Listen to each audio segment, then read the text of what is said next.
we're back. It's Monday, so it's been a really good week on DM Collectors Lounge, but it's also been a really good weekend. 20 orders going out.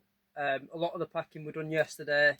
Always get to the unit on Sunday, just so we get ahead of the game for the rest of the week. Let me show you my 3 favourite collectibles to leave the store over the weekend. Let me just move these.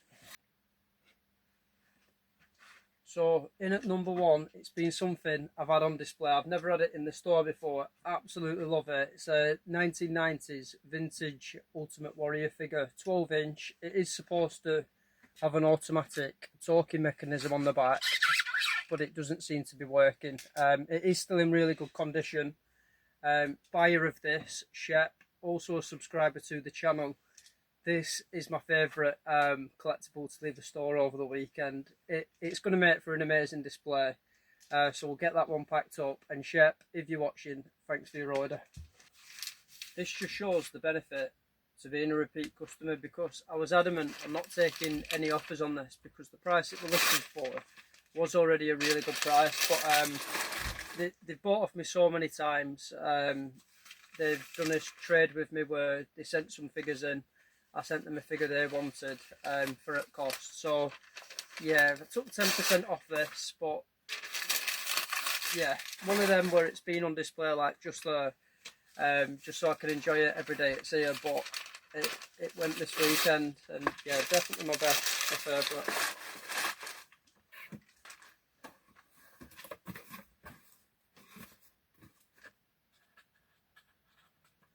Right, so that's number 1 done.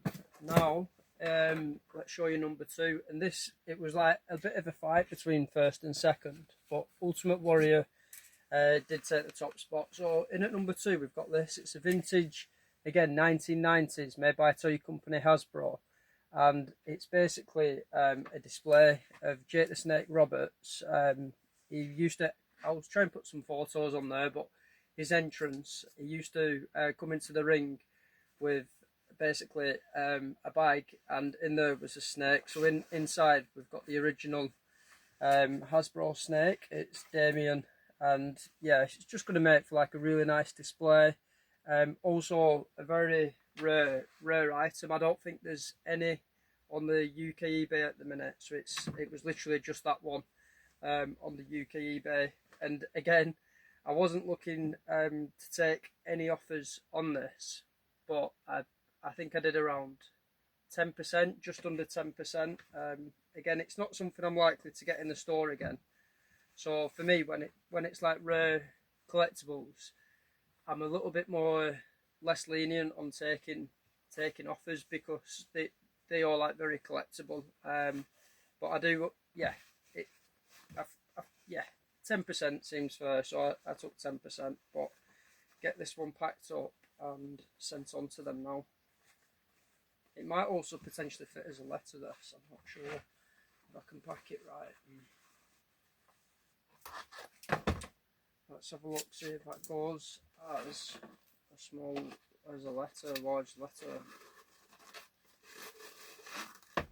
Goes as a large letter. Let's show it to the camera just to make sure that the collector doesn't get overcharged for postage. It is a tight squeeze, but you're not having to force it through. So that is a large letter, and it'll be sent tracked 48. That's number 2. Let me show you number 3. So we move away from wrestling and over to football in a second. We'll get the box ready.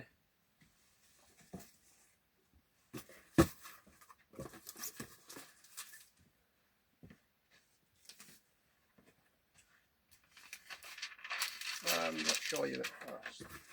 So in at number 3, we've got this.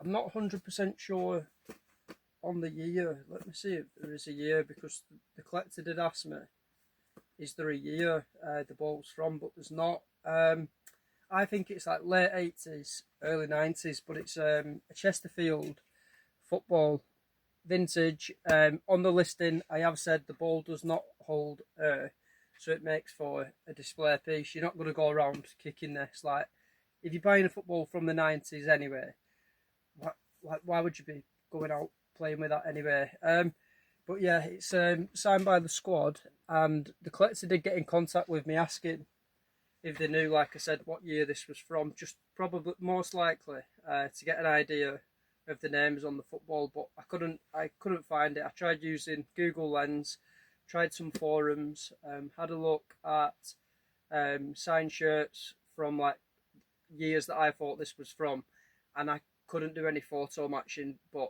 that's like the extent I'll go to try and give as much detail as I can. Still a really nice ball. It's going to make for, like I said, a really nice display piece, most likely for a Chesterfield fan out there. But we'll get this one packed up and sent on to them now. Got the box ready. The darker days and colder mornings are coming. You can feel it, and it is tough. Like getting up in the morning, forcing yourself up, it is hard. Obviously, same for you guys. Whether, I don't know, you're off to work, you've got responsibilities, whatever it is. It's so much easier in summer when you're waking up and the sun, like, yeah, it's just not half as cold. Where, yeah, not looking forward to them cold winter days. Also, if you haven't already, hit the like button and subscribe to the channel. I post a lot, like regular content regarding collectibles and the running of a business that goes into like basically doing all this that you see here. Does make life so much easier coming to the unit on a Sunday and packing. I don't know why, it's just maybe like a mentality thing where you think it's Monday, it's the start of a new week. In reality, it's just a day. Like the moment you can stop thinking about Monday, Friday, Sunday, and like how you should be feeling and thinking is massive. So I am trying to just think today is just a day. But anyway, it is such a good feeling coming to the unit, having like saving my 3 most favourite collectibles, and then whatever sold overnight last night. Obviously I need to pack those too, but there's like 17 orders there that have already been packed, which is really good, and just gets me set up. And it also makes it easier when I am getting up in the morning on a Monday, just thinking there's only, I think, maybe like 5 orders that need packing, which I can do that all right. We can do that.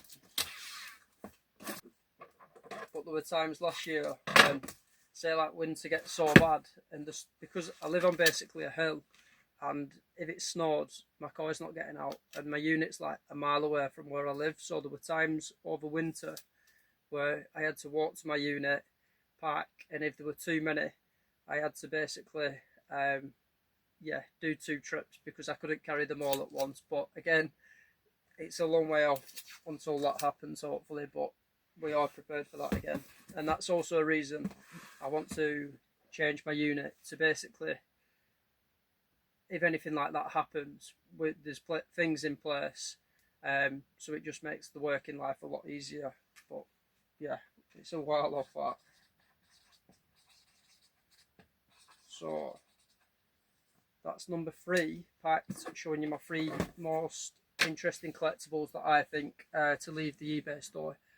I'm going to get the rest packed, what sold last night, and then I'll be back with you in a sec. We're back, so let me have some water. We already know these 3 collectibles, so there's another 17 orders to show you what sold on the eBay store. Wrestling accessory bundle. This is a wrestling figure bundle. What else do we have? This is 5 Blu-ray DVDs featuring wrestling, SummerSlams, and I think like Elimination Chambers.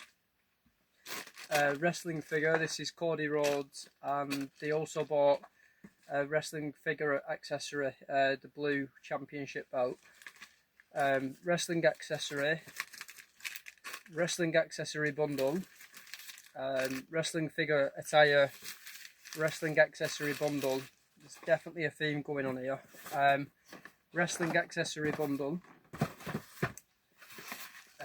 wrestling accessory bundle, wrestling figure bundle, wrestling attire, and we finish with 4 vintage Playboy magazines from the 1990s to the early 2000s. Yeah, really popular listing and some great history in those magazines.